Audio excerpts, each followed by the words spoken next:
Hi குட்டீஸ், வாங்க இன்னைக்கு நாம் புத்திசாலியான ஒரு வயதான பறவை பற்றிய கதையை பார்க்கலாம். கதை பிடிச்சிருந்ததுன்னா மறக்காமல் லைக் பண்ணுங்கள், சேனலுக்கு சப்ஸ்கிரைப் பண்ணிக்கோங்க, உங்கள் ஃப்ரெண்ட்ஸ் கூட ஷேர் பண்ணுங்கள். முன்னொரு காலத்தில் காட்டில் ஒரு பெரிய புளிய மரம் இருந்தது. அந்த மரத்தில் நாரைகள் கூட்டம் ஒன்று வசிச்சுட்டு இருந்தது. அந்த மரத்துல இருந்து எப்பவும் புளியம்பழம் கிடைச்சதுனால நாரைகள் அந்த மரத்தையே தங்களோட வீடா மாத்தி இருந்தாங்க. ஒரு நாள் அந்த கூட்டத்துல இருந்த வயதான புத்திசாலியான நாரை ஒண்ணு அந்த மரத்துக்கு கீழே ஒரு கொடி ஒண்ணு வளர்றத பார்த்தது. உடனே அது மற்ற பறவைகளை அழைச்சு சொன்னது, அந்த படர்வையை ஒழிப்போம். ஒரு நாள் அது நம்மால் அழிக்க முடியாத அளவுக்கு பெரியதாக இருக்கலாம்.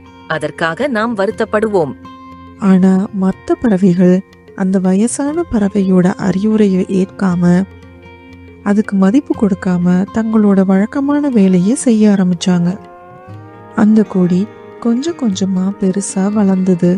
அது ஒரு மனுஷன் ஏறுற அளவுக்கு வலிமையா வளர ஆரம்பிச்சது.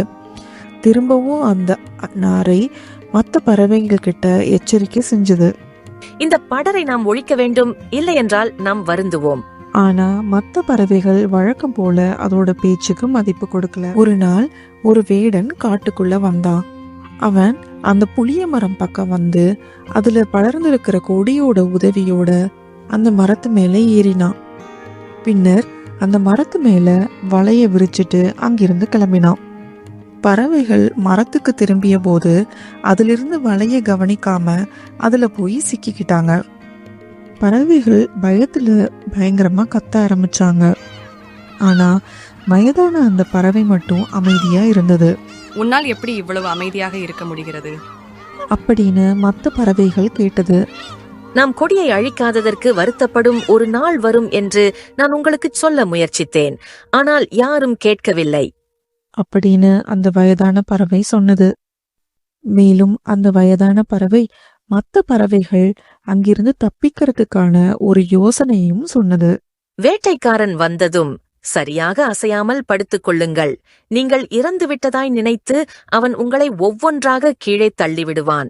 நாம் அனைவரும் கீழே விழுந்த பிறகு வேட்டைக்காரன் கீழே இறங்குவதற்கு முன்பு நாம் ஒன்றாக பறந்து செல்வோம்.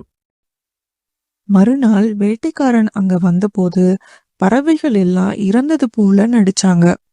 வேட்டைக்காரன் மரத்துல ஏறி பறவைகள் ஒவ்வொன்னையும் கீழே வீச தொடங்கினான்.